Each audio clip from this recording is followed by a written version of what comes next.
Salam, selamat malam Bapak Ibu Saudara-saudara. Mari kita belajar firman Tuhan. Namun sebelum kita belajar firman Tuhan, mari kita mohon pertolongan Tuhan di dalam doa kita. Mari kita berdoa. Terpujilah nama-Mu ya Tuhan, Allah yang mengasihi kami.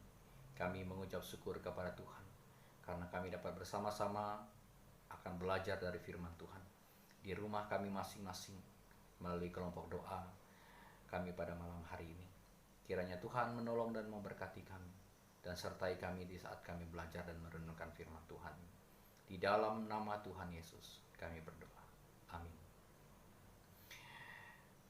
Renungan firman Tuhan kita pada malam hari ini terambil dari kitab Nahum, pasal yang pertama ayat 1 sampai ayat yang ke-8.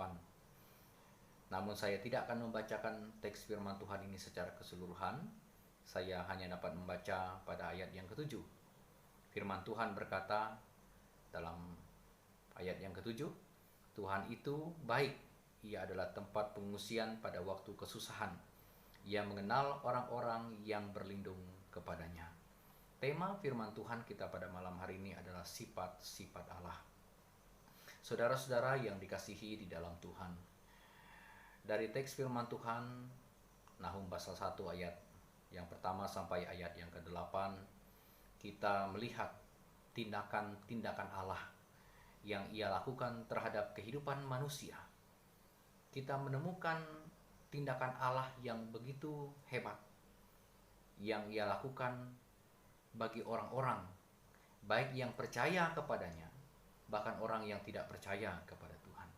Dan dari semua tindakan yang dibuat oleh Allah terhadap manusia, pada akhirnya kita menemukan sifat-sifat Allah melalui pemberitaan firman Tuhan kita pada malam hari ini. Nah, saudara-saudara yang dikasihi Tuhan, apakah sifat-sifat Allah itu bagi kehidupan manusia? Sifat Allah yang pertama yang kita temukan berdasarkan firman Tuhan ini adalah bahwa Allah itu adalah Allah yang penuh dengan amarah. Dia adalah Allah yang cemburu dan pembalas, kata firman Tuhan. Dia adalah Allah yang penuh dengan kehangatan amarahnya. Ia pembalas bagi para lawan-lawannya. Ia pendendam bagi para musuh-musuhnya. Ia tidak akan melepaskan hukumannya dari orang-orang yang bersalah. Saudara-saudara, Allah yang saudara dan saya sembah itu adalah Allah yang berkuasa atas segala sesuatu. Dia berkuasa untuk memberi, Dia berkuasa untuk mengambil, Dia berkuasa untuk membinasakan, Dia berkuasa untuk memusnahkan, tetapi Dia berkuasa untuk memberkati. Saudara-saudara yang dikasihi Tuhan, sifat Allah yang pertama ini adalah menggambarkan sebuah kemurkaan Allah yang begitu dahsyat yang Ia buat terhadap kehidupan manusia. Dan orang-orang yang menerima kemurkaan Allah ini, firman Tuhan mencatat, adalah mereka yang hidup sebagai lawan-lawan Allah. Mereka yang hidup melawan Allah, mereka yang akan merasakan kemurkaan dan bagaimana kehangatan amarah Tuhan. Firman Tuhan mencatat, tidak ada satupun yang dapat lolos dari hukuman Tuhan. Amarah Tuhan akan diberlakukan bagi orang-orang yang tidak percaya kepada Allah. Tidak ada satu murka Allah yang dapat lepas dari kehidupan orang-orang yang tidak berharap dan berlindung kepada Tuhan. Saudara-saudara yang dikasihi Tuhan, itu sebabnya semua hal yang dilakukan oleh Allah dalam bagian ini menunjukkan kepada kita bahwa sungguh Allah tahu apa yang akan Dia lakukan terhadap orang-orang yang hidup tidak percaya kepadanya. Dia tahu apa yang harus diterima oleh mereka yang menjadi lawan Allah, musuh-musuh Allah. Dalam hal ini, Dia menjadi murka terhadap mereka. Dia menjadikan mereka orang-orang yang dihukum oleh karena perbuatan-perbuatan ketidaktaatan dan ketidakpercayaan mereka. Sifat yang kedua yang kita temukan dari firman Tuhan ini adalah bahwa Allah yang saudara dan saya sembah adalah Allah yang baik. Bahwa saudara dan saya menyembah Allah yang baik. Menyembah Allah yang baik dicatat pada ayat yang ke-7. Di situ kita menemukan bahwa Dia adalah tempat pengungsian yang pada waktu kita mengalami kesusahan. Dia adalah tempat bagi kita untuk menerima keselamatan jiwa kita. Dia adalah tempat perlindungan yang teraman bagi kita. Dia menjaga kita dari musuh-musuh kita. Saudara-saudara, apakah musuh kita? Musuh kita adalah kuasa-kuasa kegelapan.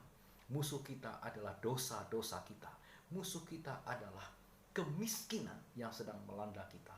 Musuh kita adalah celaka. Musuh kita adalah petaka yang mengintai kehidupan kita. Musuh kita adalah sakit penyakit yang juga mengintai kehidupan kita setiap saat. Oleh sebab itu, saudara-saudara, Allah yang saudara dan saya sembah adalah Allah yang baik. Dia akan melindungi kita dari semua musuh-musuh kita. Dia akan meluputkan kita dari semua celaka yang akan terjadi dalam hidup kita. Allah itu baik, dan kebaikan Allah itu akan dirasakan oleh orang-orang yang percaya dan berlindung kepadanya. Dan setiap kita yang berlindung kepada Allah, maka semua kebaikan Allah itu akan kita rasakan dalam kehidupan kita setiap saat. Penting bagi kita, saudara-saudara, untuk berlindung kepada Tuhan.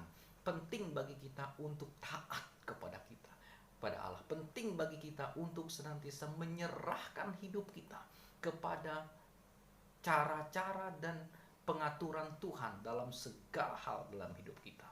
Oleh karena itu, kalau itu kita lakukan, maka semua yang kita akan nikmati merupakan kebaikan Tuhan, dan Tuhan mengaturnya bagi kita sebagai kebaikan bagi diri kita sendiri.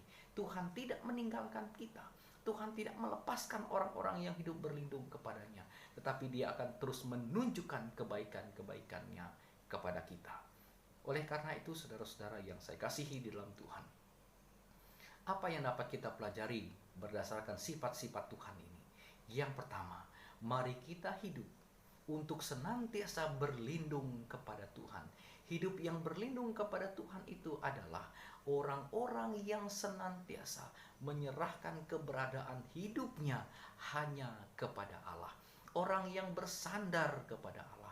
Orang yang terus percaya kepada Allah di dalam segala keadaan.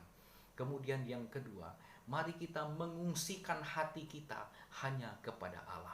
Artinya adalah kita menyerahkan kehidupan kita sepenuhnya ke dalam tangan Tuhan, supaya Tuhan menjaga kita, supaya Tuhan melindungi kita, termasuk dari sakit penyakit yang sedang mewabah di saat-saat seperti ini. Tuhan akan melindungi kita. Tuhan akan menjauhkan kita daripada penyakit ini.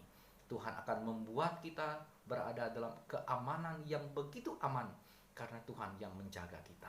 Yang ketiga adalah, mari kita menjadi orang yang terus dikenal oleh Tuhan. Hidup dikenal oleh Tuhan dalam ketaatan kita kepadanya. Melakukan apa yang benar di hadapan Tuhan. Melakukan apa yang memuliakan Tuhan dalam segala keadaan. Saudara-saudara yang dikasihi Tuhan, kita semua yang belajar firman Tuhan pada malam hari ini, marilah kita hidup. Hidup melakukan apa yang Tuhan kehendaki. Hidup melakukan apa yang telah Tuhan tetapkan bagi kehidupan kita sebagai orang percaya. Kalau kita hidup sebagai orang yang memuliakan Tuhan, firman Tuhan mencatat orang-orang yang hidup berlindung kepada Tuhan, maka kita akan menikmati kebaikan-kebaikan Tuhan. Tuhan setia dalam hidup kita. Tuhan mampu menjaga saudara. Tuhan sanggup memelihara saudara dalam segala keadaan yang terjadi. Tuhan tidak pernah meninggalkan kita. Dia menyediakan berkat-Nya yang berlimpah-limpah bagi kita tepat pada waktu Tuhan. Hiduplah senantiasa berlindung kepada Tuhan di dalam semua keadaan hidupmu, karena Tuhan akan terus menyatakan kebaikan-Nya dalam hidup kita. Demikianlah firman Tuhan kepada kita pada malam hari ini. Tuhan Yesus memberkati kita. Salam. Mari kita berdoa. Bapa kami di surga, kami bersyukur untuk firman Tuhan. Kami sudah belajar firman Tuhan. Materaikan firman Tuhan ini dalam hati kami masing-masing, supaya kami dapat terus menghidupi kehidupan ini, untuk hidup memuliakan Tuhan dalam hal ketaatan kami di hadapan Tuhan, melakukan apa yang benar di hadapan Tuhan. Di dalam nama Tuhan Yesus kami berdoa. Amin.